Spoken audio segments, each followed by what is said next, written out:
సామెతల గ్రంథం 16వ అధ్యాయం. హృదయాలోచనలు మనుష్యుని వశము, చక్కని ప్రత్యుత్తరమిచ్చుటకు యెహోవా వలన కలుగును. ఒకని నడతలన్నీయు వాని దృష్టికి నిర్దోషములుగా కనబడును.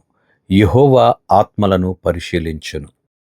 నీ పనుల భారము యెహోవా మీద నుంచుము, అప్పుడు నీ ఉద్దేశములు సఫలమగును.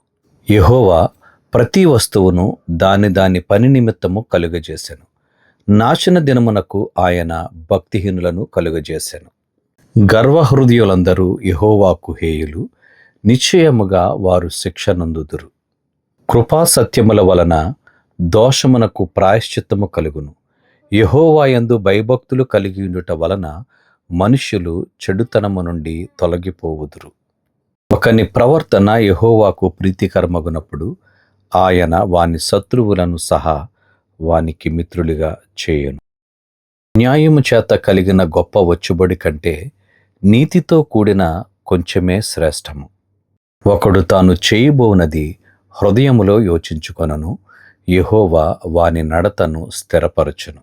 దేవోక్తి పలుకుట రాజు వశము, న్యాయము విధించుట యందు అతని మాట న్యాయము తప్పదు. న్యాయమైన త్రాసును తూనిక రాళ్ళును యెహోవా యొక్క ఏర్పాటులు. సంచిలోని గుండ్లనియు ఆయన నియమించెను. రాజులు దుష్టక్రియలు చేయుట హేయమైనది, నీతి వలన సింహాసనము స్థిరపరచబడును. నీతిగల పెదవులు రాజులకు సంతోషకరములు, యథార్థవాదులు వారికి ప్రియులు. రాజు క్రోధము మరణదూత, జ్ఞాని అయిన వాడు ఆ క్రోధమును శాంతిపరచును. రాజుల ముఖ ప్రకాశము వలన జీవము కలుగును, వారి కటాక్షము కడవరి వానమబ్బు. అపరంజిని సంపాదించుట కంటే జ్ఞానమును సంపాదించుట ఎంతో శ్రేష్టము. వెండిని సంపాదించుట కంటే తెలివిని సంపాదించుట ఎంతో మేలు. చెడుతనము విడిచి నడుచుటయే యథార్థవంతులకు రాజమార్గము. తన ప్రవర్తన కనిపెట్టువాడు తన ప్రాణమును కాపాడుకొనును.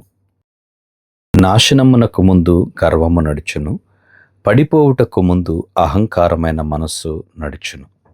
గర్విష్ఠులతో దోపుడు సొమ్ము పంచుకొనుట కంటే దేన మనస్సు కలిగి దీనులతో పొత్తు చేయుట మేలు. ఉపదేశమునకు చెవియొగ్గువాడు మేలు నొందును, యెహోవాను ఆశ్రయించువాడు ధన్యుడు. జ్ఞాన హృదయుడు వివేకి అనబడును, రుచిగల మాటలు పలుకుట వలన విద్య ఎక్కువగును.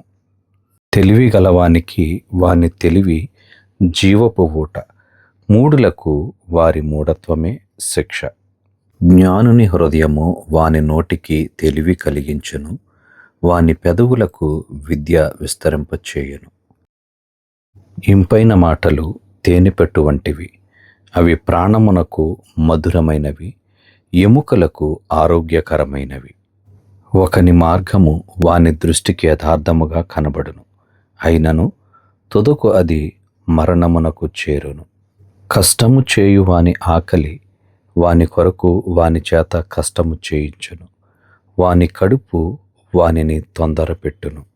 పనికి మాలినవాడు కీడును త్రవ్వి పైకెత్తును, వాని పెదవుల మీద అగ్ని మండుచున్నట్టున్నది.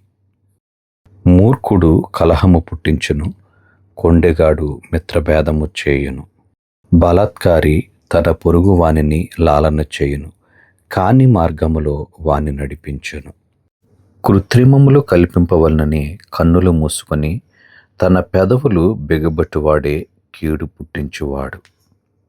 నెరసిన వెంట్రుకలు సొగసైన కిరీటము, అవి నీతి ప్రవర్తన గలవానికి కలిగియుండును.